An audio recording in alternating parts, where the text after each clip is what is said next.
il y a un qui m'a marqué et il est actuellement à la prison centrale de Nebel. La particularité avec lui, c'est que il est en train, c'est difficile d'abandonner le drogue, hein, genre, c'est très difficile. Mais il est en train de le faire en prison. Ok. Il est en train de le faire en prison, comme moi-même, j'ai abandonné le drogue en prison. Il est en train de le faire. Et il compose, il fait dans le rap.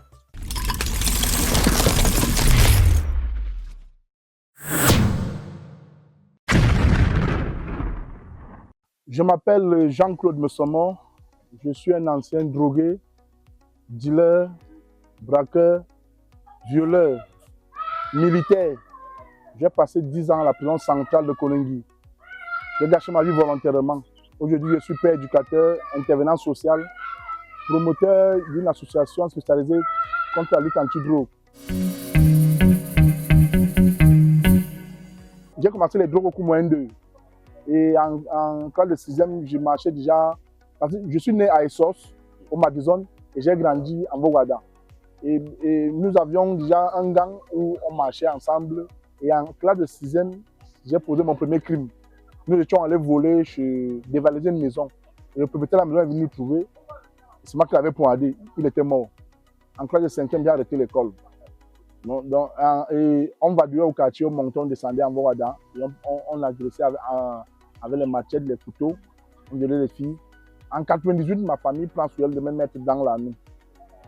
En 98, je pars parce que ma famille juge que je suis au quartier, je ne fais rien. Ils décident de me mettre dans l'armée. Alors, j'y vais en formation militaire à Djoum. J'ai fini la formation militaire. Et quand j'ai fini la formation militaire, je rentre à Yaoundé. On m'affecte à l'armée de l'air. Et l'un de mes grands frères qui était en prison, les grands frères du quartier, en Bogada, qui était en prison, il était sorti, il me rencontre. Il me dit donc que tout ça, comme tu es déjà niais, tu peux nous donner le matériel. Alors, moi, je n'avais pas un problème à ça. Parce qu'au départ, je vous dis, je n'ai pas été possédé par le diable. Je n'ai pas été induit en erreur. Je n'ai pas été gâté au village. Moi, j'ai voulu devenir un braqueur. J'ai voulu devenir un gangster. L'association ACD est spécialisée dans la prévention, la lutte anti-drogue en milieu scolaire et en milieu communautaire et le suivi psychosocial des victimes de drogue. Pourquoi est-ce que j'ai créé? Parce que les parents ont deux problèmes, Georges. Les parents ne peuvent pas identifier les drogues. Tu ne peux pas combattre un ennemi que tu ne connais pas. Pour combattre un ennemi, il faut connaître l'ennemi. Il faut connaître la drogue. Maintenant, je parle en tant qu'un ancien dealer. Si le parent ne peut pas identifier que le comprimé s'appelle efface mémoire, le comprimé c'est le 225, les effets, quand un enfant comme ça, voilà les effets. Si un parent ne peut pas identifier, comment reconnaître la drogue au travers des doigts, des orteils, la plante des pieds? Il a un sérieux problème. Parce que ACD fait des séminaires avec des parents, avec des enseignants, avec des chefs d'établissement, avec des chefs d'entreprise même, qui sont des parents, bien évidemment. Et ACD fait des séminaires avec les jeunes, parce que le jeune ne connaît pas la psychologie du dealer, ni le parent. Et il y a un module que ACD propose, la psychologie du dealer. Comment le dealer fait pour entrer dans la tête de ton enfant? Qui est même le dealer? Quel est son mode opératoire? Comment il opère pour pouvoir rendre ton enfant accro et pour être le dieu de ton enfant dans sa tête? Ça, les parents doivent le savoir. Comment il le fait? Comment j'ai fait pour transformer les enfants? Comment on a fait avec moi? Comment j'ai fait avec les autres? Et c'est une chaîne. Donc, c'est pour ça que ACD propose les typologies de drogue en séminaire. Dans les typologies de drogue, on retrouve les effets de drogue. Comment les enfants se comportent. Comment vivre avec un drogué. Parce qu'en même temps, quand on fait le suivi psychosocial d'un jeune, on travaille ça avec la famille. Parce que la famille a un problème. La famille ne sait pas comment vivre avec un drogué. La Bible déclare dans Proverbe 22, verset 13. Celui qui cache ses transgressions ne prospère point, mais celui qui les avoue et les délaisse obtient miséricorde. Alors, moi, je me tiens et je peux parler de mon passé. Je n'ai pas honte du regard des gens.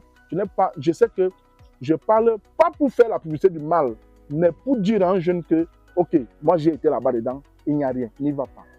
Jeune, tu n'impressionnes personne en devenant drogué. Tu n'impressionnes personne en devenant dealer. Tu n'impressionnes personne en devenant un voleur, un violeur, un assassin, un agresseur, un braqueur. Tu n'impressionnes personne. Ce que tu fais de génial avec ta vie, c'est que tu gâtes ta vie.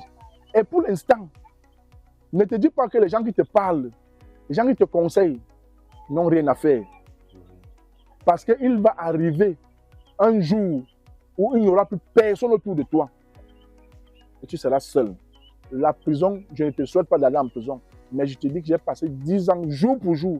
Je dormais même le sol. Je m'en à la somme pénale. Si tu n'as pas le cœur, tu peux devenir une femme en prison.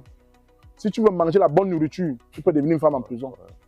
Si tu veux manger le bon riz, la bonne sauce d'arachide, alors tu peux devenir une femme en prison. Tu peux devenir un homosexuel. Moi, j'ai refusé ça. J'ai compris que j'ai encore la vie. Je vais devenir une meilleure personne. J'avais encore espoir. Alors, je te donne un conseil. Ne vends pas la drogue. Ne consomme pas. Ne transporte pas.